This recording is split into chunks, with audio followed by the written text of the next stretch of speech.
Lo que pasa es que en biología evolutiva nosotros también hablamos de que la especie es la población mendeliana, donde ocurre la reproducción, ¿sí?, más inclusiva, que incluye todas las poblaciones, independientemente de que estén separadas geográficamente, por ejemplo. Pero este ejemplo que estás No, por dando supuesto. sirve para, estás hablando de una población. Estoy hablando de una población, sí. Por ejemplo, si yo tengo la distribución de un determinado carácter, la altura o el tamaño, el largo de un individuo o de los individuos, esta es la distribución gaussiana. Si estos son pequeñas diferencias interindividuales, supónganse que tienen mayor éxito reproductivo la cola de esa distribución, la media de la población se corre hacia los tamaños más grandes en la generación siguiente y así un cambio imperceptible en una generación puede transformarse en un cambio sustancial al cabo de mucho tiempo. Estos son casos, por ejemplo, casos de evolución en tiempo real. O sea, una de las dificultades es ver la evolución actuando, ¿sí?, en el tiempo de la vida de una persona. Eso es muy difícil de ver. Si los cambios evolutivos trascienden normalmente la vida de las personas. Sin embargo, fíjense, está documentado el cambio en los casos de lo que se llama el melanismo industrial, que seguramente eso lo han visto en los libros de texto, que es el cambio de la coloración, ¿sí?, la coloración de polillas de distintas especies en consonancia con cambios ambientales, por ejemplo, contaminación ambiental. ¿Sí?, por liberación de humo, hollín a los bosques, eso produjo un cambio que es el incremento de las formas melánicas en muchas especies.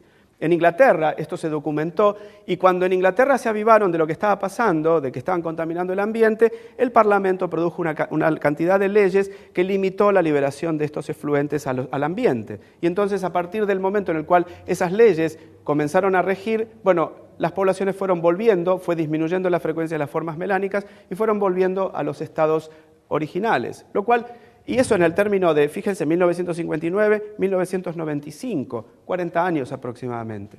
¿Sí? Es una persona, a lo largo de su vida, puede, por ejemplo, documentar este fenómeno. El siguiente punto, dijimos, es el azar en el origen de la variación. ¿Qué quiere decir el azar en el origen de la variación? Fíjense esto. Nuestro genoma, ¿sí?, tiene... Sí, esto se ve que hubo algún error ahí. Tiene 7 por 10 a la 9 pares de bases. Yo les dije antes 3,5 por 10 a la 9. En realidad es el doble de eso porque nosotros recibimos 3,5 por 10 a la 9 del papá y 3,5 de la mamá, ¿verdad? Dadas las tasas de mutación de un ser humano, en nuestra especie, dadas las tasas de mutación, una persona al nacer sería portadora de 175 mutaciones. Es decir, cualquiera de nosotros tenemos 175 diferencias que vienen la mitad, más o menos, de mamá y la otra mitad de papá. Es decir, que somos distintos. No es que recibimos exactamente la mitad de lo que tiene la madre y la mitad de lo que tiene el padre, sino que también se han producido mutaciones. Nosotros somos portadores de combinaciones genéticas que son únicas e irrepetibles. Nunca más se van a repetir, excepto que tengan algún hermano gemelo por ahí, pero que seguro que también tiene diferencias. ¿Sí? Por un lado, la mayoría de esas mutaciones, 175 mutaciones que llevamos, diferencias respecto de nuestros progenitores, la mayoría no tienen efecto. ¿Por qué? Por la complejidad del genoma.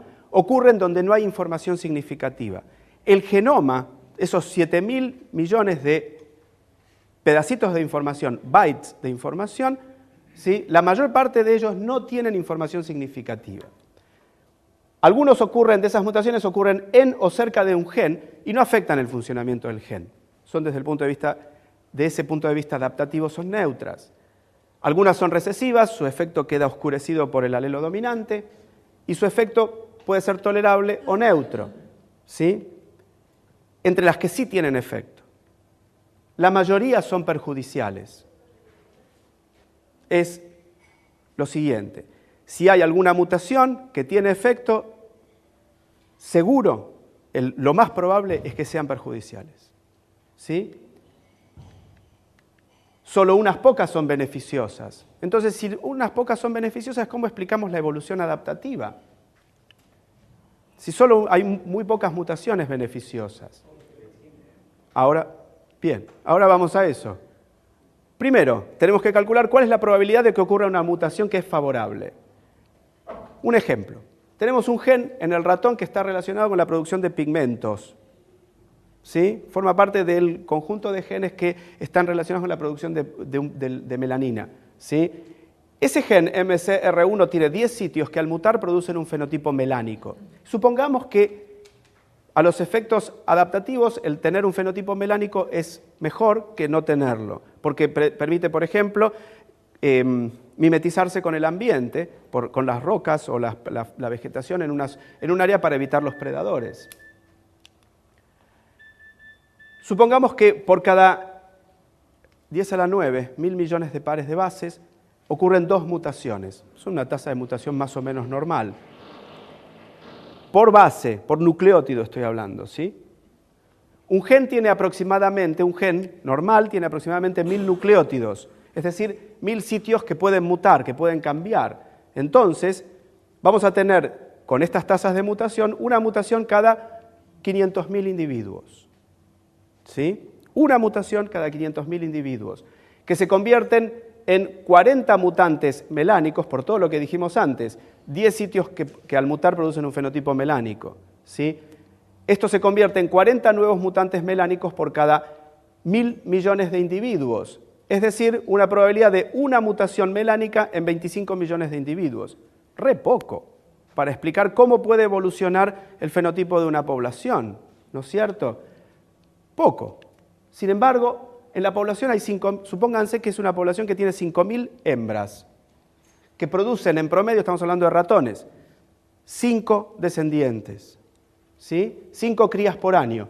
Va a haber 25.000 nacimientos. Si multiplicamos estos números, 25.000 nacimientos por 1 en 25 millones de individuos, que es la cantidad de mutaciones, va a haber un ratón negro. Considerando una generación por año, va a haber un ratón negro cada 1.000 años. Uno solo cada 1.000 años. ¿Sí? Es decir, que en 1.000.000 de años vamos a tener 1.000 mutaciones melánicas. Esto es lo mismo que dijimos antes. Si dejamos pasar el tiempo, un pequeño capital se puede producir una millonada. Poco, ¿verdad? Sigue siendo poco. Sin embargo, son pocas mutaciones, pero sin embargo es mayor que la chance de ganar la lotería. Uno puede ganar la lotería comprando, si compramos 10.000 billetes, tenemos la chance de ganarla cada 7.500 años. Entonces, ¿dónde está el secreto? La gente no cree en las potencialidades de la selección natural, pero sigue comprando billetes de lotería. Ese es paradójico, ¿no es cierto? Es decir, uno cree en que es esa idea de que uno se va a salvar de alguna manera, ¿no? que tenemos, pero bueno. El espejo de Alicia. Bueno, ¿cuánto tiempo tarda en que una variante de esas melánicas, desde que aparece hasta que se hace única variante en la población, cuánto tarda? Depende del coeficiente de selección. Si tiene una ventaja de ser melánico, implica una ventaja de un 20%, los melánicos dejan un 20% más descendientes que los no melánicos, esa variante va a tardar 100 generaciones en fijarse.